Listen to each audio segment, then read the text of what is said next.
mubagambe flow yakutano.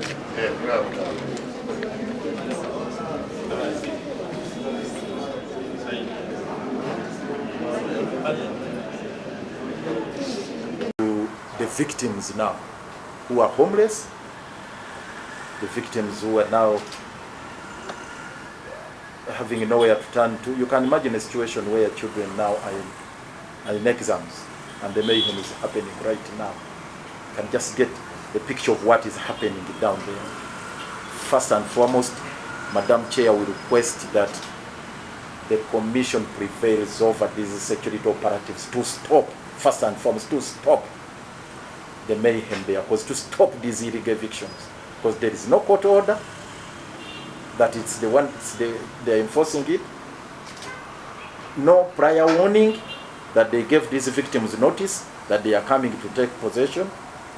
These are people who have been there for several decades and they have gotten permanent structures there.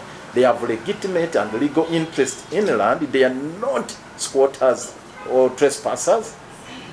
These are people who are either customary tenants or bona fide occupant or lawful occupant. They fall in those different categories of ownership, which are duly recognized under Article 237 of the Constitution and the Land Act. Their interests are recognized.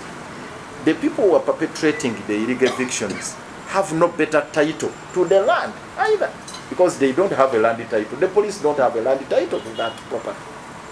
And if the push come to the shove and they are requested, they are, please prove ownership, it's not there. So in all the meetings that have been conducted, the village meetings, the police themselves have not proved ownership, that the institution of police owns that property.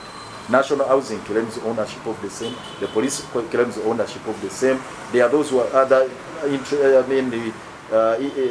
institutions and individuals who are. So all these issues ought to have been resolved before any action is taken.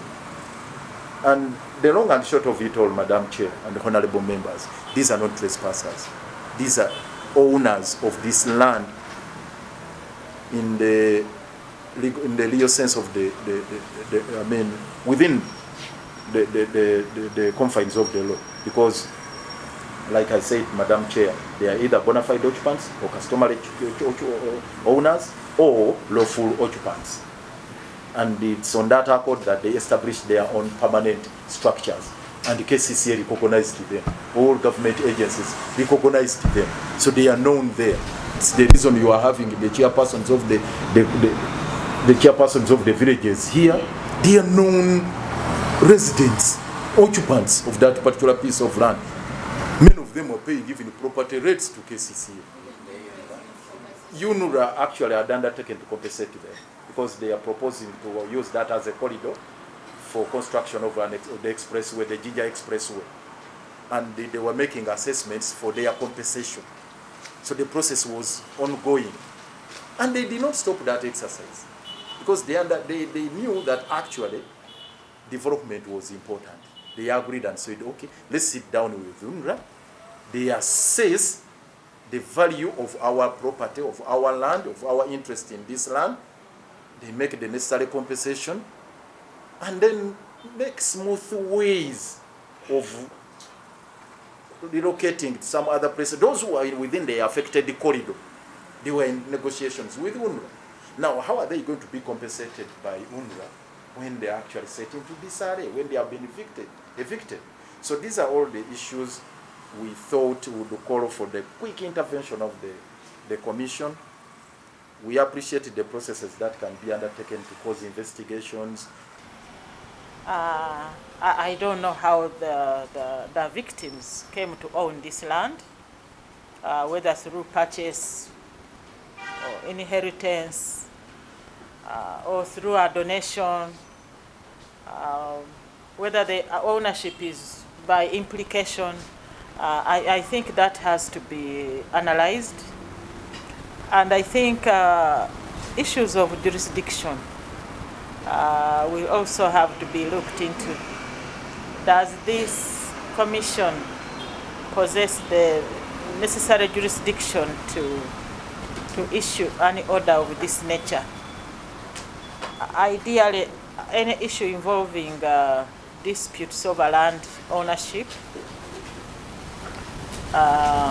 Before we even talk of possession, issues which ought to be scrutinized by courts of judicature. But we appreciate that this is an urgent matter, and but again, we have to, whatever we do, we must do it lawfully. So we are going to look into issues of jurisdiction. And we would appreciate if there was specific information on ownership. Is this ownership by implication? Listening to you, I get a feeling maybe you yourself may not be very sure how the victims came to own this land, whether through occupation and over time they were presumed the owners. I really don't know. You also mentioned that the Kireka Police Barracks sits on this land. So we have to bear in mind all those considerations. And unless any member of the commission has something to add to this, I just want to welcome your petition and promise that we will get back to you, I think, by Friday this week.